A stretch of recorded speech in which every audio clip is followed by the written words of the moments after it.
पत्रिका। नमस्कार, उद्योग पत्रिका के इस अंक में आप सबका स्वागत है। इस अंक में सुनिए प्रोफेसर नागेश कुमार, निदेशक औद्योगिक विकास में अध्ययन संस्थान the institute for studies in industrial development और दिलीप झा के बीच ये बातचीत। विषय है औद्योगिक संरचना, प्रदर्शन, उपलब्धियां और नीतियां। नई सरकार बन गई है। जो लक्ष्य है भारत सरकार को विश्व के उन्नत देशों के बीच में पहुंचने के लिए 2047 का उन्होंने लक्ष्य रखा है। और जब तक औद्योगिक उत्पादन में नजर नहीं आए, लोगों को उसका फायदा नहीं मिले, आउटपुट नहीं मिले, तब तक कोई मायने नहीं रखता है। औद्योगिक संरचनाएं क्या हैं, उपलब्धियां क्या हैं, नीतियां अब तक क्या रही है, आने वाले वर्षों में किस तरह के परिवर्तन किए जाने की जरूरत है, इन सब बातों पर विशेष जानकारी के लिए आज हमारे साथ आकाशवाणी के स्टूडियो में उपस्थित विशेषज्ञ हैं हमारे professor doctor Nagesh Kumar. Professor Nagesh निदेशक हैं औद्योगिक विकास में अध्ययन संस्थान, जो कि भारत सरकार के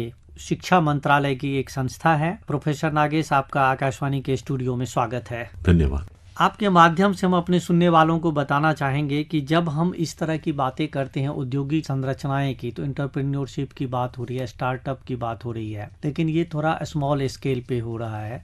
और जब हम बड़े उद्योगों की बात करते हैं तो जो आधारभूत संरचनाएं अब तक क्या हैं, खास करके आपकी जो संस्था है वो किस तरह के कार्य कर रही है इस क्षेत्र में? पहले तो मुझे आकाशवाणी भवन में आकर बहुत अच्छा लगा, आपने निमंत्रण दिया, उसके लिए धन्यवाद। मैं बताना चाहूँगा कि जैसे आपने कहा कि जो हमारा अभी विकास का जो लक्ष्य है कि हम 2047 में जब हम अपनी एक सेंटेनरी मनाएं, जो भारत का इंडिपेंडेंस का जो हम सेंटेनरी या शताब्दी मनाएं, उस समय हम एक लक्ष्य की तरफ चल रहे हैं कि हम बिल्कुल विकसित देश बन जाएंगे। विकसित देश बनने के लिए हमें ये जरूरी है कि हमारी एक प्रोस्पेरिटी बढ़े, लेकिन प्रोस्पेरिटी ऐसे हिसाब से बढ़े कि सब लोगों को जो बेसिक सुविधाएं हैं वो मुहैया हो सके, आराम से सबको मिल सके।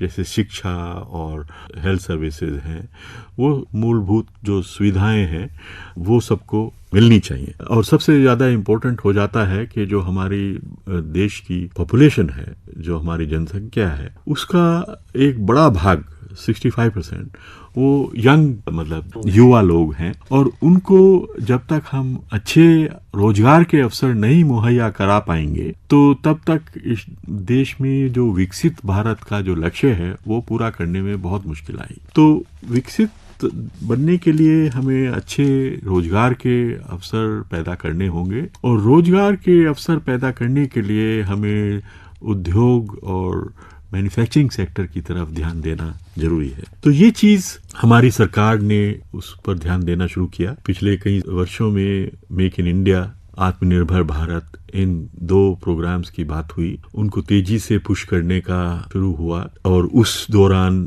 ये सेमीकंडक्टर का एक नया मिशन शुरू किया गया, ग्रीन हाइड्रोजन का नया मिशन शुरू किया गया, और सोलर पैनल हमारे देश में बने, जो इलेक्ट्रॉनिक्स है, हैंडफोन, मोबाइल फोन्स हमारे देश में बने। तो इस तरह से बहुत सारे नए कार्यक्रम शुरू किए गए हैं जिससे रोजगार के अवसर पैदा हो रहे हैं। जो हमारा मोमेंटम है इसी को आगे बढ़ाना है।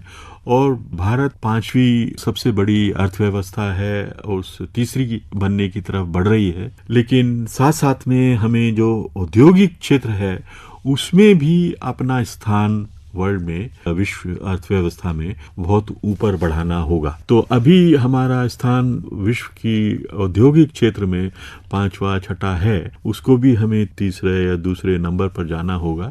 और उसके लिए संभावनाएं बहुत ज़्यादा हैं, क्योंकि जैसे मैंने पहले कहा कि हमारे देश की जो जनसंख्या है उसमें युवा वर्ग बहुत ज़्यादा उसका प्रपोर्शन है। तो युवा वर्ग की युवा शक्ति को हम औद्योगिक क्षेत्र में उसको हम यूज करेंगे तो हमारा देश को कोई मैन्युफैक्चरिंग में, औद्योगिक जगत में आगे बढ़ने से रोक नहीं पाएगा। सिर्फ जरूरत क्या है कि हम औद्योगिक विकास की दर को बढ़ाने के लिए तेजी से काम करें, और सरकार ने उस तरफ बहुत सारे कदम उठाए हैं।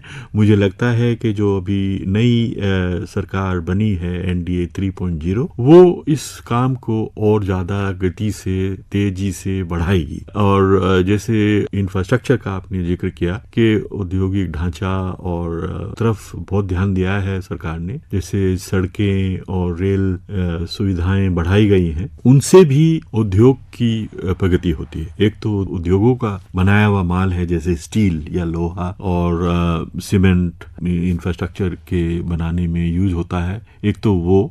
और दूसरे, जब विकास की दर में तेजी आती है तो जो प्राइवेट सेक्टर है, निजी क्षेत्र के जो इन्वेस्टर्स हैं, वो भी उसमें अपना जो इन्वेस्टमेंट है या उसको बढ़ाने की तरफ चलते हैं, बिकॉज उन्हें लगता है कि अब देश और आगे जा रहा है। तो मुझे लगता है कि आने वाले वर्षों में औद्योगिक विकास की दर और बढ़ेगी, उससे रोजगार के नए संभावनाएं खुलेंगी और देश जो हमारे 2047 में एक लक्ष्य रखा गया है विकसित देश का, उसकी तरफ तेजी से बढ़ेगा। और ISID जो इंस्टीट्यूट में जिसमें मैं काम करता हूँ, उसमें हम औद्योगिक विकास की दर बढ़ाने से जितने भी मुद्दे जुड़े हैं उन पर काम करते हैं।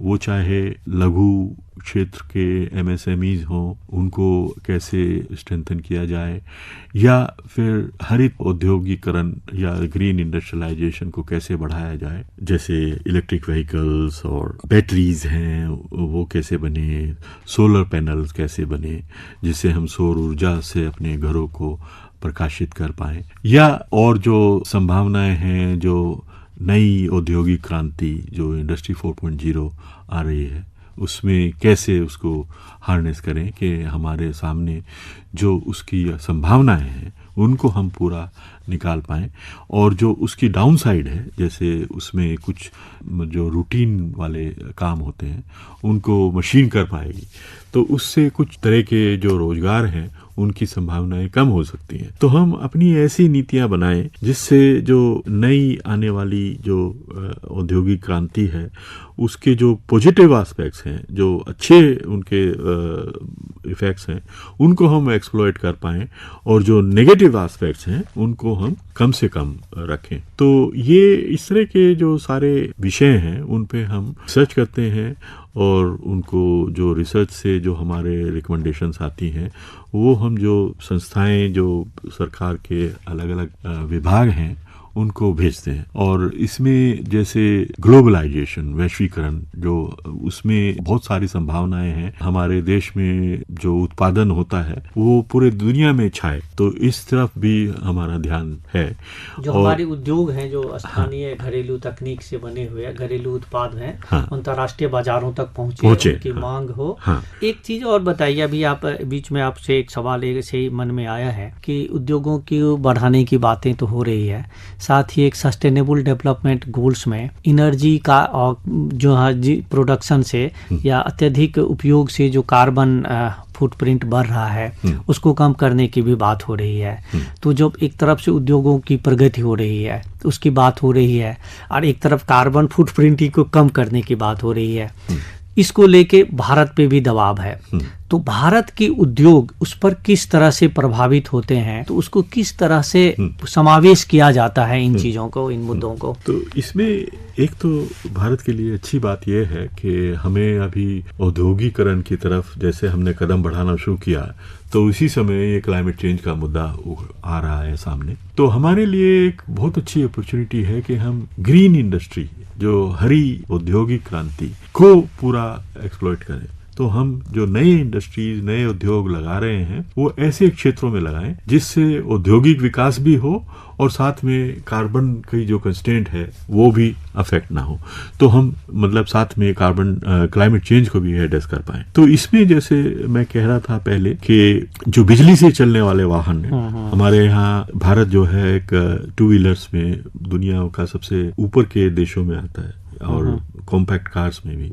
तो अब हमें अपने औद्योगिकरण को इस तरह से मोड़ना है कि हम जो इलेक्ट्रिक 2 व्हीलर्स हैं या बिजली से चलने वाले 2 व्हीलर्स हैं उसमें सबसे बड़े उत्पादक बन जाएं, दुनिया में छा जाएं। इसी तरह से जो बिजली पैदा करने के लिए हम कोयले को इस्तेमाल करते हैं या गैस को इस्तेमाल करते हैं, उसको धीरे धीरे एक्सचेंज किया जाए या चेंज किया जाए किससे कि सोलर पावर हो हमारे पास सूर्य ऊर्जा का बहुत बड़ा स्कोप है, पोटेंशियल है, और विंड एनर्जी जो हवा से जो बिजली पैदा होती है, बायो फ्यूल्स जो रिसाइकलिंग ऑफ वेस्ट से भी बहुत सारी एनर्जी पैदा हो सकती है।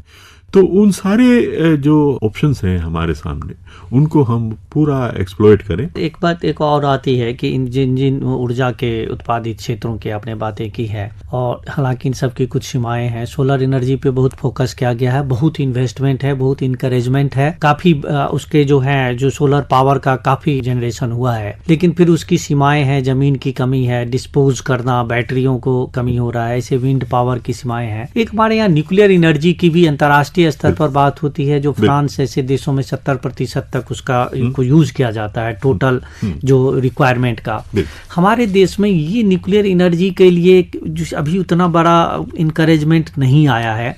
इस क्षेत्र में आप लोगों की जो नीतियां, जब औद्योगिक विकास की बात करते हैं, तो क्या उनको भी कुछ आप लोग इनकरेजमेंट के लिए या किसी और तरह से? न्यूक्लियर एनर्जी में एक्चुअली सबसे बड़ा इशू है कि वो जियोपॉलिटिक्स उसमें पूरा एक तरह से आप चाहें भी तो एकदम से उसमें बहुत ज़्यादा निवेश या नहीं कर सकते, लेकिन जितना कर सकते हैं उतने करने की कोशिश की जा रही है। और दूसरी चीज़, अभी जो हमारी विदेश नीति है वो भी एक उसको मदद कर रही है कि हम सारे जो हमारे सामने विकल्प हैं उनको हम टैप कर पाएँ। लेकिन मैं ये मानता हूँ कि जो एटॉमिक एनर्जी है उसका फुल पोटेंशियल हमें एक्सप्लॉइट करना चाहिए, बिकॉज भारत की जो ऊर्जा की खपत है वो जैसे जैसे प्रोस्पेरिटी बढ़ेगी बहुत तेज़ी से वो बढ़ने जा रही है। तो इसके लिए हमें सौर ऊर्जा, वायु ऊर्जा, जो जल शक्ति, बायो, सब जितने भी ऑप्शंस हैं, और साथ में एटॉमिक पावर और न्यूक्लियर पावर, सबको हमें एक्सप्लॉइट करना होगा। और ये बहुत तेजी से हमें बढ़ना होगा, क्योंकि जैसे जैसे प्रोस्पेरिटी बढ़ रही है ऊर्जा की खपत बहुत तेजी से बढ़ने वाली है। अभी हमारा जो पर कैपिटा कंजम्पशन है वो एनर्जी का, वो विश्व में सबसे कम की तरफ है। और जैसे जैसे लोगों के रोजगार के अवसर बढ़ेंगे, उनकी इनकम्स बढ़ेंगी, देश एक विकसित देश की तरफ बढ़ेगा, तो ऊर्जा की खपत बढ़ने का बिल्कुल होने वाला है। और उसके लिए हमें बहुत तेजी से ये सारे संसाधन बढ़ाने होंगे। औद्योगिक विकास की बातों के साथ एक बात होती है रोजगार के विकास की भी, और हमारे देश में ऐसा कहा जा रहा है कि रोजगार के अवसर कम होते जा रहे हैं, जबकि औद्योगिक का अगर जीडीपी रेट देखा जाए, जो विकास दर देखा जाए, तो वो बढ़ता जा रहा है। अभी खास करके जो समसामयिक और देशों से तुलना करते हैं तो आर्थिक गति जो है विकास की दर वो अधिक है। सारे चीज़ों में अध्ययन के दौरान या उसमें एक दौरान रोजगार को विकास करने के लिए, रोजगार के विभिन्न अवसर और बहुत जगहों पर एक मिलने के लिए हर किसी के लिए, उसको किस तरह से इसका समावेश किया जाए कि जो युवा वर्ग की संख्या तो बहुत है, लेकिन उनको रोजगार के अवसर भी ज्यादा से ज्यादा मिलते रहे औद्योगिक विकास में। नहीं, ये तो बहुत ज़्यादा इम्पोर्टेंट क्वेश्चन है भारत के सामने, कि हमारी जो युवा शक्ति है और जो उसका प्रोपोर्शन सबसे ज़्यादा है देश में, उसके लिए हम अच्छे रोजगार के अवसर उनको बना पाएं। और इसका कारण सिर्फ यही है कि हमारे देश की आर्थिक विकास की प्रगति की दर तो बढ़ रही है, अब 8% से भी ऊपर पहुंच गई है पिछले साल में, जो सारे बड़े देशों में सबसे अधिक थी। लेकिन जो सबसे बड़ा हिस्सा हमारे विकास की दर का या जीडीपी का आता है वो सर्विसेज सेक्टर से तो आता है। सर्विसेज में क्या है कि सर्विसेज जो रोजगार के अवसर पैदा करती है वो बहुत हाईली ट्रेंड इंजीनियर्स या टेक्नोक्रेट्स के लिए करती है, और वो जो सेमी स्किल्ड या कम जो ट्रेंड लोग हैं उनको बहुत ज़्यादा एब्जॉर्ब नहीं कर पा रही है। तो इसलिए जो उद्योग और मैन्युफैक्चरिंग सेक्टर पे जो अभी बल दिया जा रहा है वो इसलिए ज़्यादा दिया जा रहा है कि उद्योग धंधों में बहुत ज़्यादा विकास के और रोजगार के अवसर हैं, जो हम अभी तक पूरी तरह से अपने आप से एक्सप्लॉइट नहीं कर पाए। अब देखिए, बहुत सारी चीज़ें भारत में जो हम यूज करते हैं वो बाहर से आती हैं। वो बाहर से क्यों आनी चाहिए? जब हमारे युवा वर्ग के लोग उनको देश में ही बना सकते हैं। तो इसलिए सरकार ने जो प्रोडक्शन लिंक्ड इंसेंटिव योजना शुरू की 2020 में 21 में, उससे बहुत सारे कंपनीज ने निवेश किया। अब जैसे मोबाइल फोन्स हैं, करोड़ों की संख्या में भारत में बनने शुरू हुए, उससे रोजगार पैदा हुए, रोजगार के अवसर पैदा हुए, लाखों लोग उसमें असेंबलिंग प्लांट्स में काम कर रहे हैं। अब धीरे धीरे उसका बढ़ाना और उसका वैल्यू एडिशन बढ़ाने की तरफ, जिससे बहुत सारे जो पुर्जे उसमें अंदर जाते हैं फोन के अंदर, वो भी देश में ही पैदा होने लगे, तो और ज्यादा रोजगार के अवसर पैदा हो। तो ऐसे ही एक मोबाइल फोन एक एरिया है, लेकिन ऐसे ही जो सोलर पैनल्स बनते हैं जिससे हमारा सौर ऊर्जा को हम एक्सप्लॉइट कर पाते हैं, वो सारे बाहर से आते थे। तो धीरे धीरे उनको इस तरफ ध्यान दिया जा रहा है कि वो देश में पैदा हो। ऐसे ही कुछ नीतियां हैं, कुछ एनकरेजमेंट के लिए या इंसेंटिव्स दिए जा रहे हैं कि जो बैटरीज जो इलेक्ट्रिक व्हीकल्स में लगती हैं वो भी देश में बनाई जाएं। फिर लैपटॉप्स, कंप्यूटर्स, इलेक्ट्रॉनिक्स के बहुत सारी चीजें बाहर से आती हैं। सेमीकंडक्टर्स जो सारे फोन या कंप्यूटर में लगते हैं, तो वो भी भारत में बने। तो सेमीकंडक्टर मिशन गवर्नमेंट ने बनाया, और ऐसे ही ग्रीन हाइड्रोजन की बहुत सारी संभावनाएं हैं। तो कहने का मेरा तात्पर्य ये है कि उद्योग धंधों से हम नए रोजगार के अवसर पैदा करके युवा वर्ग की जो शक्ति है, जो उनकी एनर्जी है, उसको हार्नेस करने की कोशिश कर रहे हैं।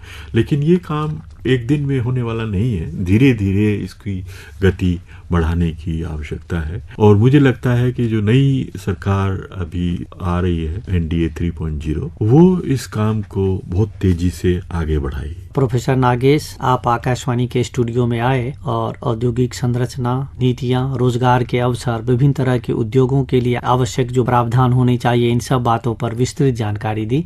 आपका बहुत बहुत धन्यवाद। नहीं, मुझे बहुत अच्छा लगा आपसे बात करके, और ये तो मेरा सौभाग्य है कि मैं आकाशवाणी भवन में आया और आपका निमंत्रण मिला, उसके लिए धन्यवाद। और अब उद्योग जगत की बातें। भारत सरकार हाई स्पीड ट्रेनों को बनाने की कोशिश कर रही है। मुंबई से अहमदाबाद जाने वाले रास्ते पर ये नई ट्रेनें बनाई जा रही हैं और इनको बनाने के लिए जापान की टेक्नोलॉजी का इस्तेमाल किया जा रहा है। इसी कड़ी में रेल मंत्रालय ने अपनी प्रोडक्शन यूनिट चेन्नई स्थित इंटीग्रल कोच फैक्ट्री को 250 किलोमीटर प्रति घंटे की रफ्तार से चलने वाली 2 ट्रेनें बनाने का निर्देश दिया है। 250 की रफ्तार से दौड़ने वाली ट्रेनें स्टील की बनी होंगी। इन्हें स्टैंडर्ड गेज पर बनाया जाएगा। अधिकारियों के अनुसार ये ट्रेनें मौजूदा वंदे भारत ट्रेनों को और भी तेज बनाने की कोशिश का हिस्सा हैं। अंतर्राष्ट्रीय ऊर्जा एजेंसी की एक रिपोर्ट के मुताबिक स्वच्छ ऊर्जा तकनीकों और बुनियादी ढांचों में वैश्विक स्तर पर निवेश 2024 में $3 अरब पहुंचने को है। एजेंसी की वर्ल्ड एनर्जी इन्वेस्टमेंट रिपोर्ट में कहा गया है, स्वच्छ ऊर्जा में निवेश 2020 से बढ़ा है। अक्षय ऊर्जा, ग्रिडों और भंडारण पर निवेश अब तेल, गैस और कोयले पर होने वाले कुल खर्च से अधिक है। मूडीज रेटिंग्स के एक रिपोर्ट के अनुसार आने वाले वर्षों में भारत के ऊर्जा क्षेत्र में निवेश अक्षय ऊर्जा और बिजली के ट्रांसमिशन क्षेत्र से संचालित होगा। भारत ने साल 2030 तक अक्षय ऊर्जा से बिजली उत्पादन 500 गीगावाट तक करने का लक्ष्य रखा है, जिसके लिए अगले 7 साल में 190 से $215 अरब निवेश की जरूरत है। भारतीय रिजर्व बैंक RBI ने 2034 में अपने शताब्दी समारोह के लिए अपने महत्वाकांक्षी लक्ष्यों का खुलासा किया। इसके प्रमुख लक्ष्यों में मौद्रिक नीति, ढांचे की समीक्षा, पूंजी खाता उदारीकरण और भारतीय रुपए का अंतर्राष्ट्रीयकरण शामिल है। पूंजी खाता उदारीकरण के तहत RBI का लक्ष्य सीमा पार लेन देन की सुविधा के लिए गैर निवासियों को रुपया उपलब्ध कराना, भारत के बाहर के निवासियों के लिए रुपया खातों की पहुंच सुनिश्चित करना और विदेशी निवेश के माध्यम से भारतीय बहुराष्ट्रीय निगमों और भारतीय वैश्विक ब्रांडों को बढ़ावा देना है। भारत के वित्तीय क्षेत्र का वैश्वीकरण दूसरा लक्ष्य है, जिसे RBI अगले 10 वर्षों में हासिल करना चाहता है। इसी के साथ उद्योग पत्रिका का ये अंक यहीं संपन्न होता है। वाचन स्वर निशा भारद्वाज और प्रस्तुतकर्ता थे दिलीप झा।